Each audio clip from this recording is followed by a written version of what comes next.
Some of you might be wondering, how am I so sure that these criminals, these sociopathic men who are in charge and should have no power at all,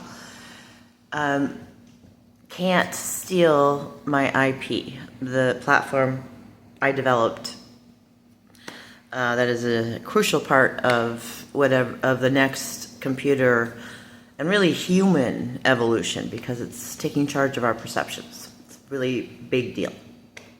And what I created was essential infrastructure. We can't create that ecosystem without what I created of some kind. So the reason I'm so sure it can't be stolen from me is, and I'm going to explain how this works.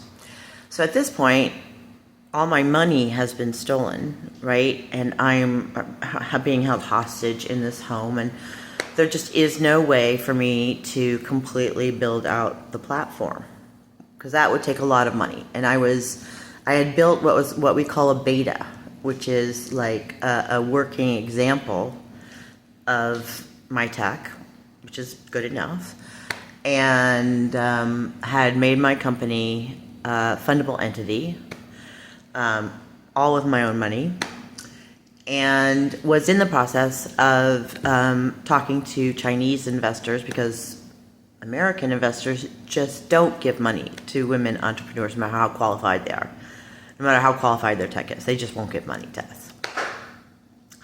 So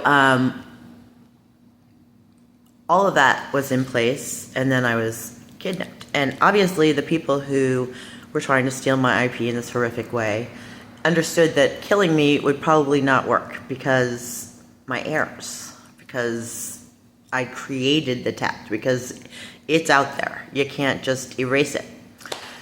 So at this point, no one else can build anything like what I built.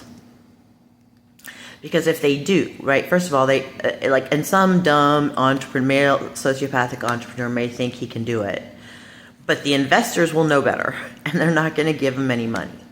Because let's say some investors are, really dumb, sociopath, but we're talking money here, so they're dumb, but they're not probably going to be that dumb. But they give them money, and it's going to take a lot of money to actually build it into a functioning platform. And then I'm just going to come along, me or my heirs, and sue them. And you can't take it from me, because obviously I had significant standing. I was on the IEEE. IEEE is a big deal.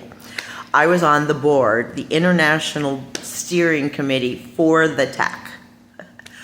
I had my own company, and I had another company where I was bringing women into the field, and I had started a school teaching them how to create this tech, and we held the first job. I mean, we had monthly meetings where we were educating and bringing people in, up to date so they could participate. We were there's just no way to erase the standing that I had before I was kidnapped, and all this horrible shit thing happened to me. So at this point, if someone gets the money, did you hear Martin?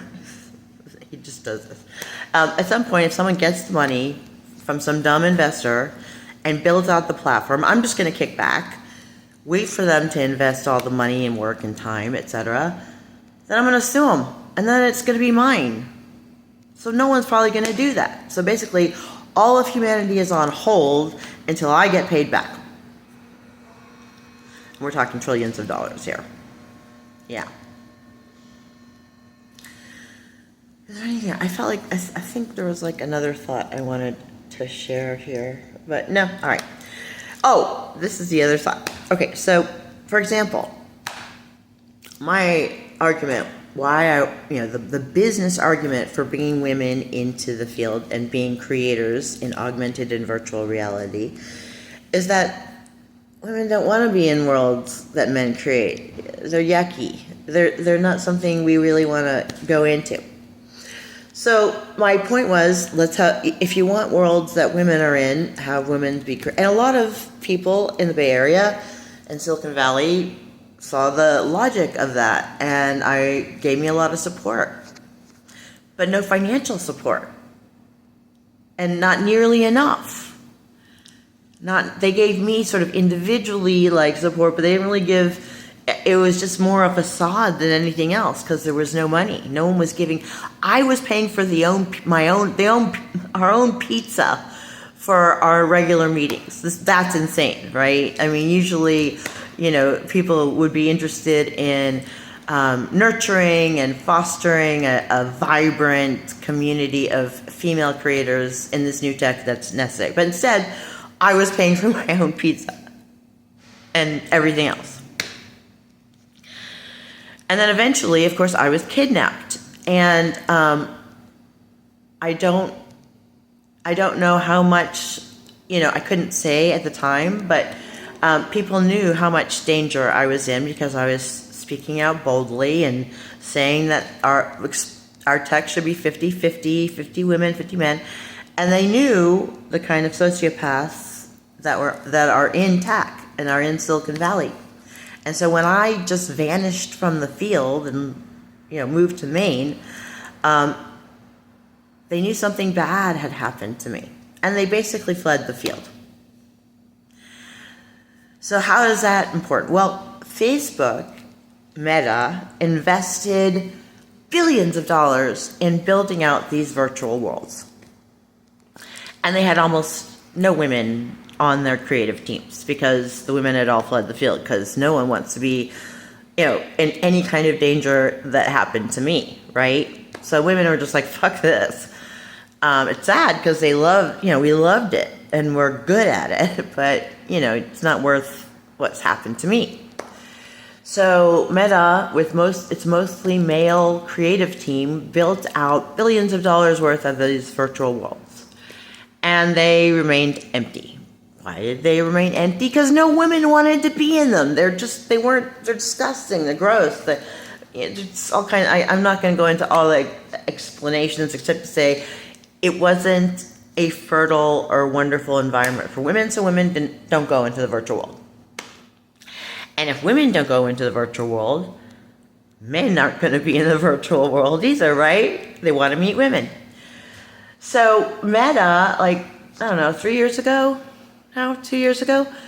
basically had to lay off 10% of